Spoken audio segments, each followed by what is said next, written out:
Hello everybody and welcome back. Today's video, I wanted to do a sort of wrap up for everything for the Graveyard of Empires before it releases. This will probably be the last video out before it drops, and then we'll be able to take a look at it. So this is kind of what I've been able to piece together and all that stuff, and just what we expect going into it, and we'll see how that changes. So before we get into that, remember to like, comment, and subscribe. Really would appreciate it. And without further ado, let's get into it. So as you can see from the map, I took the time to get the new starting nations of Jordan, Palestine, Lebanon, Syria, and Burma all on the map.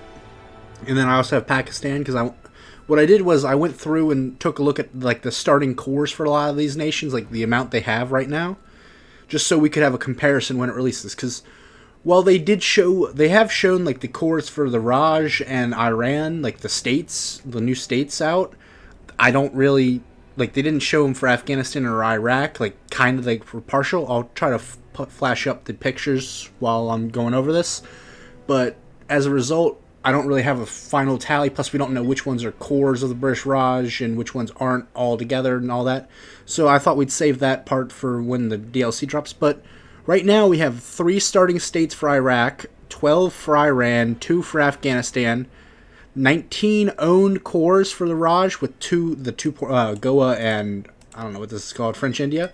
So they have 19 starting cores, those two, and then there's 5 non-core Pakistani states and 2 non-core Burmese states, but they're not going to keep the Burma ones.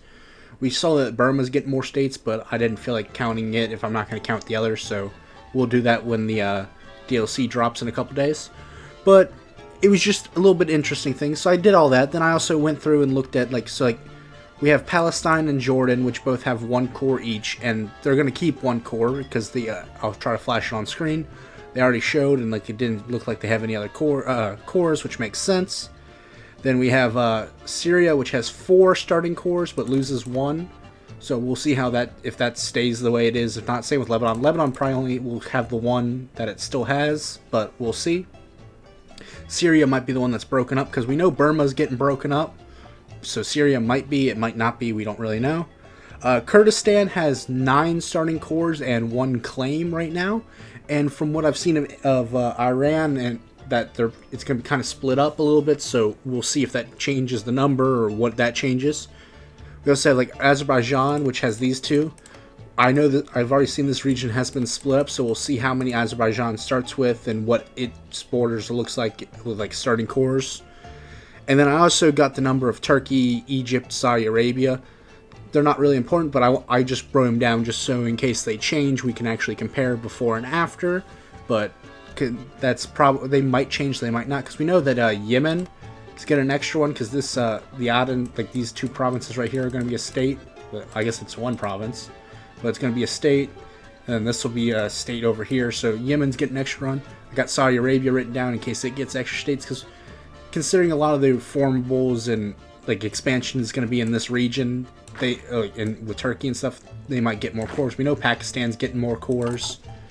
Maybe up here we'll get a little bit of change, but I doubt it, just because I don't think we're going to have anything up here. I think this is probably going to stay the same. We kind of saw a little bit, and it didn't look like any of these had changed, so that's not important, but kind of just wanted to look at all like the cores and stuff like that. We also got the resource map here. I got a screenshot of it saved up for when it releases. We can compare and contrast them to with how it changes, if it's the same amount of resources, if they're distributed in different states. We can see what that is, so I got that all ready for that. So overall, it's not like we don't really have much to go over in this video, just because it's a wrap up. We already went over all the trees from the dev diaries. We'll go over them more in depth in another video where we can actually click on them and look at all the different focuses and all that stuff, so that'll be interesting. But this was just a little wrap up video, see what happened, like just look at the state of the map today and see what it looks like now, and then what it'll look like in a couple days, so we have a baseline to compare it to. Mainly this is a recording just so I can have just a look around of it, so I can pull some clips and some images and just have it saved, so it's, because I'm going to forget what happens after the DLC drops. I'm not going to remember exactly the shape of states and all that. So this was just a little one to get this written down and get it all put together. So nothing too important, but I think it'll be a good one to have for when the DLC drops, so we can actually have a comparison with the next in a couple days. So, thank you guys for watching, and I'll see you in the next one.